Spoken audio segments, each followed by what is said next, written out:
How's it, King and fellas? I'm OrosZ, and this is another episode of Patapon Free, and in today's episode, look, it's Master Obelisk. Like Obelix from Asterix and Obelix. You know, there are some Asterix and Obelix games, and I remember playing one on PS2. Never gotten far in it, if I'm not mistaken. That game kind of sucks. Kind of a pile of garbage, actually, and I never played it much. And there has been an Asterix and Obelix game on PS4. It's like a beat 'em up, and I've heard that it's pretty good. But am I really a big fan of Asterix and Obelix? Are you guys a big fan of that? It's like a French cartoon, comic book too, but I never really read the comic books, and obviously there's the live action movies. There's like a new one, something about like a Chinese empire, and I really don't fucking know what the fuck happens in that one. I haven't watched it. Then the one before that was about like something about the British. There was one set in Egypt. That's the classic one everybody loves. There's the one that just kind of set in France all the time. And then there's the one set in Greece when they're like on the Olympics. And for some reason that one's called Asterix at the Olympics, and Obelix is not in the title. Check it out, Sonarchy is using a different weapon. And Ravenous is also, Buzzcrave is also, wait, what did I just fucking say? Ravenous is using a different sword, like he has a sword instead of a scythe. While Buzzcrave, instead of his fancy schmancy spear that he usually uses, just simply has like a normal repel spear. I bet it's all on purpose so that they would have an advantage in this. But then Slog Turtle just has his standard shield he always has. And Sonarchy also has his standard horn, which I remember in one of the boss fights, Sonarchy also actually is using a different horn. I'm not sure if he's not using the horn I currently have equipped on my Megapon. And then, oh yeah, we got introduced to Slog Turtle, I think last episode or 2 episodes ago.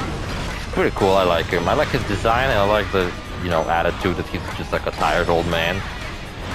I don't know really, like, how much he doesn't give a shit about the evil plans of the Dark Heroes too much. But that just kind of, he gets introduced so late into the game, he just feels kind of like the most underdeveloped out of all the Dark Heroes. There's like nothing actually interesting about it. The only reason I like him is because he's funny looking. And then you have Snake Lady, who's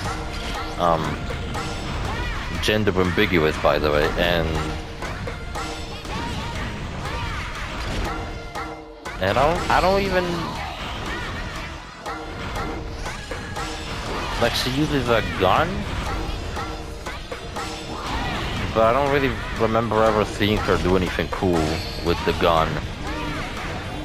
And she also uses multiple guns, but she got introduced later in the, like, as the last Dark Hero, but she gets quite a lot of screen time, actually.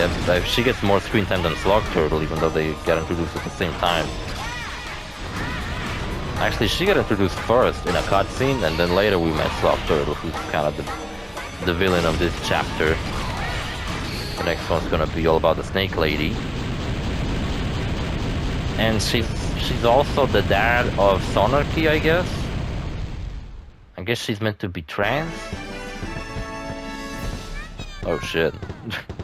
Once again, I obliterated him in this challenge, because my fucking Tondenga just doesn't stop spinning. Spins indefinitely. That's a pretty cool crossbow.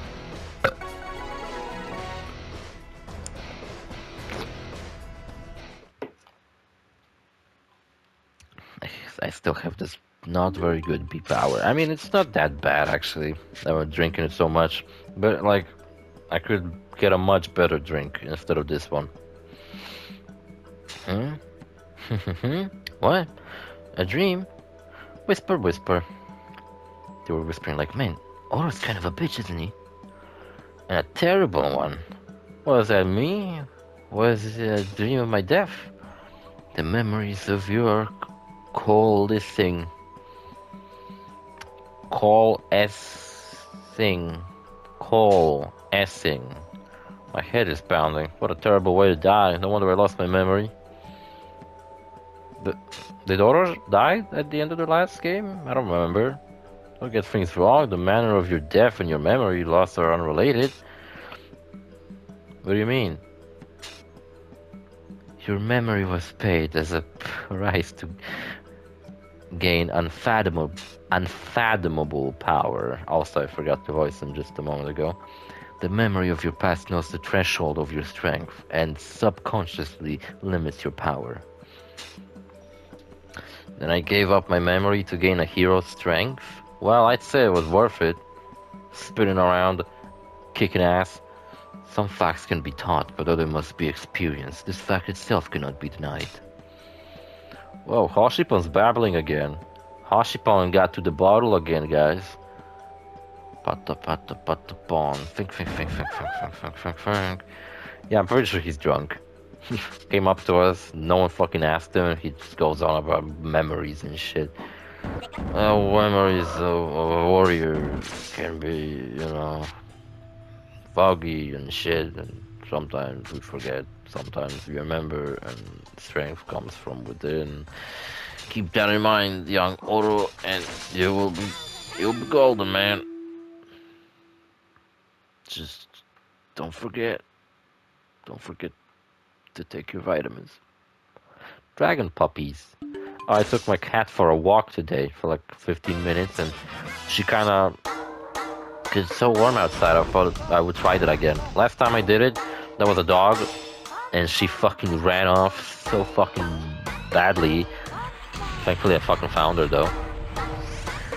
And me and my mom took her for a walk today. Or the tougher version of this episode really short. And this one was more successful because she actually didn't run away from us, and she actually managed to walk around a little bit, explore. And she was extremely scared of the outside world. And then we took her on a leash. And she kind of like walked a little bit, smelled the grass. Then she would like sit in one place, look around, and just like be... First of all, she was scared, and there was so much shit going around, so many noises to listen to, so many different smells. She was probably like overwhelmed with everything that was happening at the same time. So yeah, she just simply stood in one place, walked around in like a small air circle. Then we took her outside of the block on the other side, and there she just kind of like walked up to a tree, and she just kind of sat there looking at stuff. She sat on some grass. She tried to catch a bee, but I thought she might get stung, so I took her on my arms. There were some other cats that were walking around, and I was like, oh my god, she's gonna make friends. But then I remembered that, oh yeah, cats aren't very friendly to each other. I should probably not introduce my tiny little baby princess kitten to some raggedy ass black cat walking around. That sounded kind of racist. There's a gray cat, a black cat, and I believe my neighbors from one floor below me have a cat very similar to mine. Except it's like bigger, because it's probably older. My cat is about half a year old. I wonder what would have happened, because when I was on my first stupid mission back in November, for about a week when we were there, we had a pet cat that was all like a black cat, and I estimated that it was about 1 year old, and it seemed like he was that old. He was a boy. Wasn't, didn't get his balls cut off yet, so I guess he was just a stray. But he was extremely friendly and extremely nice. Once I gave him a bath, and he was all nice to me. I fed him, and I made a little house for him out of a box, and he just kind of sat there, and he would come over to us in the evening, just kind of hang out with us after we were done working, and he would sleep with us and shit, and he was so nice, and I wanted to take him home, but then once One day he just simply left and never came back. And I was heartbroken. But then on the last day of that mission, I found another cat, and I thought that it was a sign that was destiny.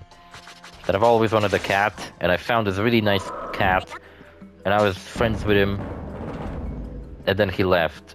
And on the last day, I found another cat, and now I have her. Her name is Balbina. She's very cute. See you fellas in the next episode. Bye.